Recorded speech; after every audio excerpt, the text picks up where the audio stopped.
ಹರೇ ಕೃಷ್ಣ. ತಿರುನೆಲ್ವೇಲಿ ಅಥವಾ ನೆಲ್ಲೈ ತಮಿಳುನಾಡಿನ ತಾಮ್ರಭರಣಿ ನದಿಯ ಪಕ್ಕ ಇರುವ ಒಂದು ಪ್ರಮುಖ ನಗರ. ವೇದಭಟ್ಟ ಎಂಬ ಶಿವಭಕ್ತರು ಶಿವನಿಗೆ ನಿತ್ಯ ಪೂಜೆ ಮಾಡಿ ಎಲ್ಲರಿಗೂ ಅನ್ನದಾನ ಮಾಡುತ್ತಿದ್ದರು. ರೊಕ್ಕ ಕರಗುತ್ತಾ ಬಂತು. ಶಿವಭಕ್ತರಿಗೆ ಶಿವಪೂಜೆಗೆ ಯಾವ ತಡೆಯೂ ಬರಬಾರದು ಎಂದು ಬೇಡಿಕೊಳ್ಳುತ್ತಾರೆ. ವೇದಭಟ್ಟರು ಭತ್ತದ ಮಣಿಗಳನ್ನು ಮನೆ ಮನೆಯಿಂದ ಯಾಚಿಸಿ ತಂದು ಬಿಸಿಲಿನಲ್ಲಿ ಒಣಗಲು ಹಾಕುತ್ತಾರೆ. ತಾಮ್ರಭರಣಿ ನದಿಗೆ ಸ್ನಾನಕ್ಕೆ ಹೊರಟರು. ಮಳೆ ಶುರುವಾಯಿತು. ಆತಂಕಗೊಂಡ ವೇದಭಟ್ಟರು ಮನೆಗೆ ಓಡೋಡಿ ಬಂದರು. ಭತ್ತ ಮಳೆಯಲ್ಲಿ ನೆನೆದರೆ ಅನ್ನ ವಿತರಣೆ ಹೇಗೆ ಮಾಡುವುದು ಎಂದು ಯೋಚಿಸಿದರು.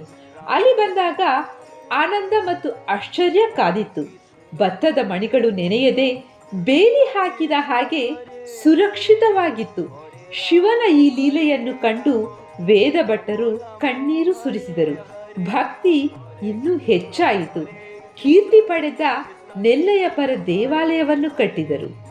ನೆಲ್ಲು ಅಂದರೆ ಭತ್ತ, ವೇಲಿ ಅಂದರೆ ಬೇಲಿ. ಸುಂದರವಾದ ಮತ್ತು ಮಂಗಳಕರವಾದ ಈ ಊರಿನಲ್ಲಿ ಭತ್ತಕ್ಕೆ ಬೇಲಿ ಹಾಕಿ ಕಾಯ್ದರಿಂದ ತಿರುನೆಲ್ವೇಲಿ ಎಂಬ ಹೆಸರು ಬಂತು. ಇನ್ನೂ ಹಲವಾರು ಸ್ವಾರಸ್ಯವಾದ ಭಕ್ತಿ ಕಥೆಗಳೊಂದಿಗೆ ಮತ್ತೆ ಭೇಟಿ ಮಾಡೋಣ. ಹರೇ ಕೃಷ್ಣ.